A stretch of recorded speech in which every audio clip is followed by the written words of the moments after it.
जब मुख्यमंत्री थे तो प्रदेश का विकास नहीं किया, तमाम प्रकार के अत्याचार किए, और जब विपक्ष में रहे तो घरों में बैठे रहे, महलों में बैठे रहे, ट्वीट के सारी इन्होंने राजनीति की।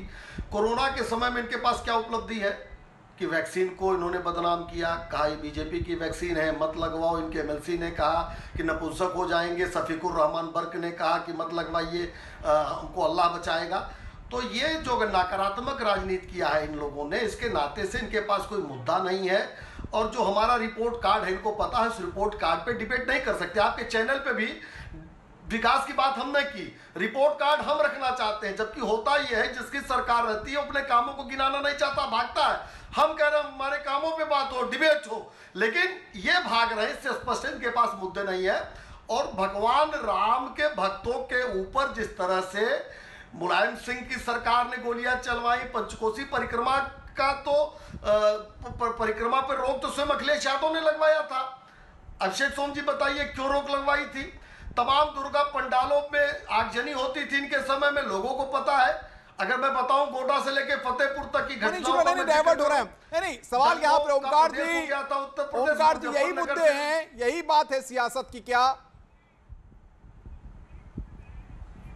देखिए अनुपम जी, एक बात मैं आपको बताऊं, अगर इनका रिपोर्ट कार्ड इतना अच्छा होता तो ये पिछले एक हफ्ते से जो ड्रामा चल रहा है इनकी पार्टी में, कभी मुख्यमंत्री जी वहां दिल्ली जा रहे हैं, कभी मैं पॉइंट वाइज डिबेट कर लूं ओंकार जी, वहां से लोग वापस आ रहे हैं। और एक मिनट और जो क्या कहते हो रहे हैं, वो आज बताइए AK शर्मा जी को, जो जिनको डिप्टी चीफ मिनिस्टर बनाया जा रहा था, आज उनको उपाध्यक्ष बनाया गया है, गए थे ये तो उनकी पार्टी का अंदरूनी मामला है। ओंकार नासिक ने नहीं, आप अपनी पार्टी में किसको क्या जिम्मेदारी देते हैं, ये इनका मामला है भाई, इसमें आपको आपत्ति क्या है? अनुपम जी बिल्कुल कोई आपत्ति नहीं है, कोई आपत्ति नहीं। अनुपम जी बोलिए। बिल्कुल नहीं, मैं ये कह रहा हूं जो पार्टी 2 साल में अपना राष्ट्रीय अध्यक्ष नहीं चुन पा रही है, कांग्रेस पार्टी में दिखाई पड़ जो पार्टी 2 साल में अपना राष्ट्रीय अध्यक्ष नहीं चुन पा रही है, वो कांग्रेस दूसरे के संगठन में झांक रही है। थोड़ा अपनी पार्टी के लिए मेहनत कर लीजिए ओंकार जी, करना है तो एक ओंकार जी थोड़ा मेहनत अपनी पार्टी के लिए कर लीजिए, अपने संगठन के लिए कर लीजिए। हमारी पार्टी बहुत ठीक चल रही है, हमारी पार्टी में कोई प्रॉब्लम नहीं है। राष्ट्रीय अध्यक्ष आप नहीं बना पा रहे हो, राष्ट्रीय अध्यक्ष आप नहीं बना पा रहे हो 2 साल से, दिखा रहे हैं 2 साल से राष्ट्रीय अध्यक्ष नहीं बना पा रहे दिखा हो। रहे हैं, हमारे आपके प्रॉब्लम 20 नहीं बड़े है। नेताओं ने सवाल खड़ा 2 किया साल से तुम्हें, भाई आप भी जानते हो क्यों नहीं बना पा रहे हैं, इसलिए नहीं बना पा रहे हैं कि नहीं, ये तो हमारे यहाँ तो देखिए, हमारे यहाँ पार्टी विदिन डिफरेंस जो है वो पूरा एकदम सामने रहता है, लेकिन हर आदमी को नेता के ऊपर कोई विश्वास नहीं है, सब अपने हैं, आप उसकी चिंता मत करिए। लेकिन आप जो दिखा रहे हैं, हम दिखा नहीं रहे। अनुपम जी अब हमको संगठन का क्या ये भी देंगे, आप लोग इतना कांग्रेस परेशान है, संगठन सिखाएगी, कभी वहां से आ रहे क्या आज कुछ होने वाला है, फिर यहाँ से हम लोग परेशान आज हैं, कुछ होने वाला है, क्या तमाशा है? प्रधानमंत्री और मुख्यमंत्री की लड़ाई कांग्रेस नहीं, ओंकार नाथ सिंह सवाल यहाँ पर ये, अगर समाज, ओंकार नाथ सिंह सवाल सुन लीजिए भाई, बेचैनी मत बढ़ाइए, सुन लीजिए।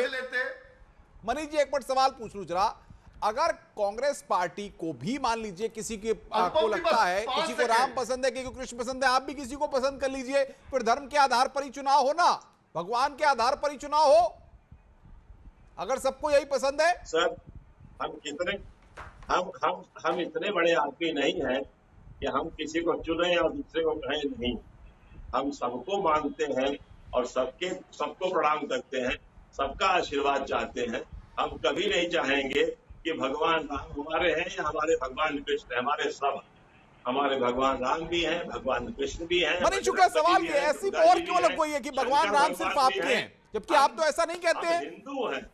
हम हिंदू हैं और हिंदू के हमने तो कभी नहीं कहा, हम तो ये चाहते हैं कि अखिलेश यादव जी भी माफी मांगे राम भक्तों के ऊपर गोली चलाने के घटना पर।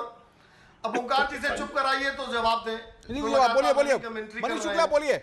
हम तो चाहते हैं कि राम को माने, अखिलेश जी भी राम भक्तों पे उन्होंने जो गोलियां चलाई उसके लिए माफी मांग ले, ओंकार सिंह के पार्टी ने जो कहा कि राम काल्पनिक पुरुष है, राम सेतु तोड़ देना चाहिए, राम मंदिर नहीं बनना चाहिए, इसके लिए श्रीमती सोनिया जी, राहुल गांधी जी राम के देश में अगर राम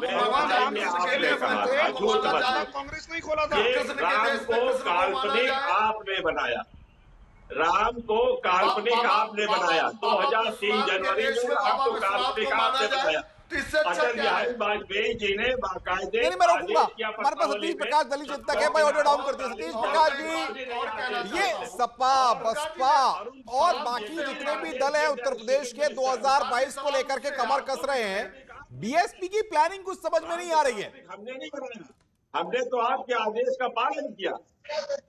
नहीं, देखिए अनुपम जी, ये बड़ा दुर्भाग्य की बात है कि उत्तर प्रदेश एक ऐसे समय में जब उत्तर प्रदेश एक महामारी के दौर से गुजर रहा हो, अभी महामारी गई नहीं है, अभी महामारी वही है और उसकी तीसरी लहर आने की प्रबल संभावना है, जबकि केंद्र सरकार और राज्य सरकार और तमाम एजेंसियां ये कह रही हैं, ये अलर्ट जारी कर रही है कि कोरोना अभी गया नहीं है, कोरोना यही है। अब आप मुझे ये बताइए कि ऐसे समय में जब एक महामारी ने पूरे के पूरे देश को घेरा हुआ है, उत्तर प्रदेश को घेरा हुआ है, और उत्तर प्रदेश की नाकामियों की वजह से उत्तर प्रदेश की कितनी जनता ने, आपने देखा है गंगा में या नहीं, मेरा सवाल सीधा है ओ सतीश जी, बीएसपी का कुंभा छोड़ करके लोग उतर रहे हैं, साइकिल की सवारी कर रहे हैं, कमल पर आ रहे हैं। बनाने से या कृष्ण मंदिर बनाने से जो कोरोना पेशेंट है उनका इलाज हो जाएगा क्या?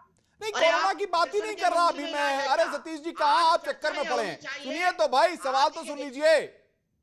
अनुपम जी, हमारा सीधा सीधा मानना है, आस्था एक व्यक्तिगत मामला है, उसको राजनीति में मत सकेड़ो। और व्यक्ति से धर्म होता है, धर्म से व्यक्ति नहीं होता है, आप इस बात को मान लीजिए। और कोरोना ये नहीं देखता कि ये हिंदू है, मुसलमान है, राम भक्त है या कृष्ण भक्त है, वो किसी को भी हरा सकता है। ऐसे समय में भाई रुकिए सरकार जो सतीश जी, नहीं, ये मसला ही अलग है। आप कहां कोरोना पर लेकर के अभिषेक सोम, ये धर्म की बात करके राम और कृष्ण के बीच में दीवार खड़ी करने की कोशिश क्यों कर रही है समाजवादी पार्टी? के अंदर लाशें तैरी, सच्चाई है किसी मंदिर के। देखिए अनुपम जी, स्पष्ट है कि ये हमारा काम नहीं है। आप देखिए, भारतीय जनता पार्टी ने ऐसे समय में आप मंदिर, बस सतीश जी रुकिए, आ रहा हूं आपके पास। अभिषेक सोम बोलिए, आप बात रखिए अपनी। देखिए, पूरा देश जानता है कि, और उत्तर प्रदेश के रही चुनाव की बात ये है, जो धर्म के नाम पर, ये धर्म और अधर्म का चुनाव होगा। और नहीं तो राम के नाम से नफरत क्यों है भाई? बीजेपी कह रही है कि राम के नाम से समाजवादी पार्टी को नफरत है, मनीष शुक्ला कह रहे हैं इस बात को। हमें नफरत नहीं है, मैं तो कहूंगा ये राम के नाम पे ये हरामजादे हैं, ये हरामजादे लोग हैं जिन्होंने राम को, इस तरह के शब्दों का इस्तेमाल मत करिए। श्री राम को ठग रहे हैं, पुरुषोत्तम राम को ठग रहे हैं। मैं कहूंगा नरसिंहानंद सरस्वती जैसे महाराज को उत्तर प्रदेश सरकार की ऐसी क्या जरूरत है जो उत्तर प्रदेश के नाम, उत्तर प्रदेश मनीष शुक्ला जवाब दीजिए। इस तरह का एक धार्मिक संकट में कर रही है, क्यों, क्या जरूरत है? क्या देखिए अनुपम जी, जिस तरह के शब्दों का प्रयोग आपके चैनल पे हुआ है वो सर्वथा भर्त्सना योग्य है, निंदा योग्य है, और कम से कम ऐसे शब्दों के प्रयोग के साथ तो डिबेट तो बड़ा कठिन विषय है। और मैं एक बात और कहना चाहता हूं जी, मेरा केवल कि मुझे न दुख है मनीष जी, केवल न ही आश्चर्य है। इन लोगों ने नरसिंहानंद सरस्वती, इन लोगों ने तो लोगों की क्या भाई आवश्यकता है? अनुपम जी ऐसे कैसे डिबेट हो? रुकिए भाई, अभिषेक जी सुनिए, बात सुन लीजिए, अभिषेक जी बोलने दीजिए। अनुपम जी ये बात बहुत, पहले तो आप आगे भी ऐसे स्पीकर को आप कंटिन्यू कर रहे हैं, उचित नहीं है। जो चैनल पे खुलेआम आपके चैनल की भी मर्यादा को भंग कर रहे हैं। नहीं, आप बोलिए अपनी बात को। दूसरी बात, मैं आश्चर्यचकित इसलिए नहीं हूं कि इस तरह के शब्दों का प्रयोग इन्होंने अपने